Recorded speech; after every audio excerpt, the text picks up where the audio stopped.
আসসালামু আলাইকুম। আপনাদের প্রিয় চ্যানেল ইয়োর লাভ মহরুম আলী। আজকে শুনবেন নতুন আরও একটি ভয়ঙ্কর ভূতের গল্প। চোখে অপলক মায়া, কিন্তু গভীর এক দুঃখবোধ।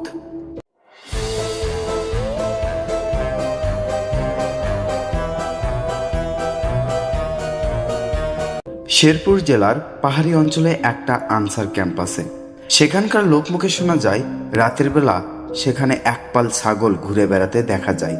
কেউ যদি ওই ছাগলের পালের একটি ছাগল দেখে ফেলে, তার নাকি মৃত্যু ঘটে। যা হোক, ওই গুজবের কারণে পারতপক্ষে কেউ জঙ্গলের কাছে যেতে চাইতো না।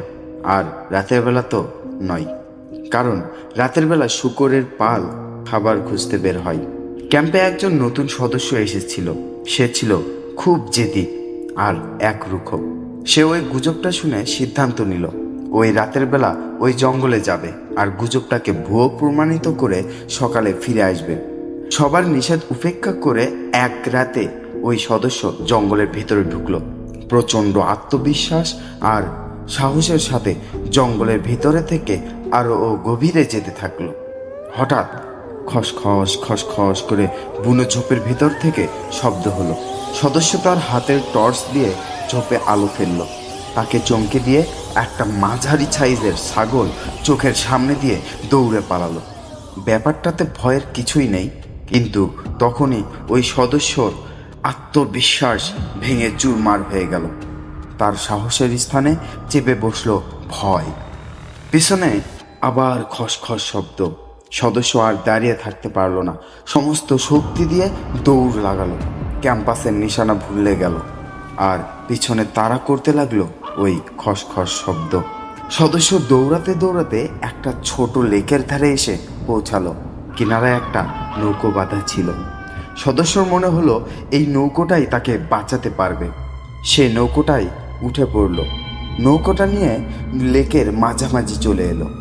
সে ঠিক করলো, ভোর না হওয়া পর্যন্ত এক চুলো এখান থেকে নড়বে না। কিছু সময় কেটে গেল। হঠাৎ জঙ্গলে আবার খসখস খসখস শব্দ। সদস্য ভীত চোখে তাকিয়ে থাকলো শব্দ যেখান থেকে আসছে। সেখানে জঙ্গলের ভিতর থেকে সাদা ফ্রক পরা একটা 11 থেকে 12 বছরের মেয়ে বের হয়ে এলো। মেয়েটার মুখে একটা নিষ্ঠুর হাসি, চোখে ছিল অপলক মায়া। সদস্যটা ধূমপান করত। তার পকেটে ছিল একটা পুরো সিগারেটের প্যাকেট আর ম্যাচ। সে শুনেছিল যে আগুন থাকলে নাকি এসব জিনিস কোনো ক্ষতি করতে পারে না, কাছেও আসতে পারে না। তাই সে সিগারেট ধরালো। হঠাৎ মেয়েটা রক্তহীন করা একটা অট্ট হাসি দিয়ে বলল, কতক্ষণ সিগারেট খাবি? আগুন তো নিভে যাবে, আলো তো একসময় শেষ হয়ে যাবে, তখন আর বাঁচবি না। সদস্য থরথর করে কাঁপতে লাগলো। চেইন স্মোকারের মতো একটা সিগারেট শেষ না হতেই আরেকটা ধরাতে লাগলো। তার উদ্দেশ্য ছিল কিছুতেই যেন আগুন না নেবে। কিন্তু এভাবে আর কতক্ষণ? সিগারেট শেষ হয়ে গেল। এখন উপায়? ম্যাচে অনেক কাঠি ছিল। সদস্য ওইগুলো একটার পর একটা জ্বালাতে লাগলো। মেয়েটা লেকের তীরে ঠায় দাঁড়িয়েছিল, একজনের বাঁচার অপেক্ষা, আরেকজনের মারার। পূর্ব আকাশ ফর্সা হয়ে দিগন্তে আলো ছড়াতে লাগলো। বাতাসে ভেসে এলো ফজরের আজান। আল্লাহু আকবার, আল্লাহু আকবার। লেকের পানি ভোরের তাজা স্নিগ্ধ বাতাসে ঢেউ খেলাতে লাগলো। জঙ্গলে একটা থমথমে ভাব বিরাজমান। জীবন মৃত্যুর সন্ধিক্ষণে দাঁড়িয়ে একজন মানুষ, আরেকজন অশরীরী। মেয়েটা চলে যেতে প্রস্তুত হলো। জঙ্গলের দিকে ধীরে ধীরে এগোতে লাগলো। হঠাৎ থমকে দাঁড়ালো। ধীরে ধীরে মুখটা লেকের দিকে ফেরালো।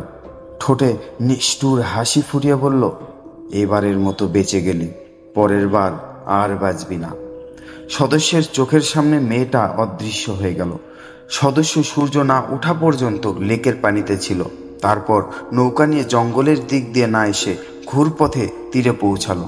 আর অনেক কষ্ট করে ক্যাম্প চিনতে পারল। তার আত্মবিশ্বাস আর সাহসের কিছুই আর অবশিষ্ট ছিল না। পরে তার আর কোনো ক্ষতি হয়নি। সে প্রাণে বেঁচে যায়। কেমন লাগলো আজকের গল্পটি? যদি ভালো লেগে থাকে তাহলে অবশ্যই লাইক এবং কমেন্ট করে জানাবেন। আর যারা আমার চ্যানেলে নতুন তারা সবাই ইউটিউব চ্যানেলটাকে সাবস্ক্রাইব করবেন এবং সবসময় পাশেই থাকবেন। ধন্যবাদ সবাইকে। দেখা হবে আবারও নতুন কোনো ভয়ঙ্কর ভূতের সব গল্প নিয়ে।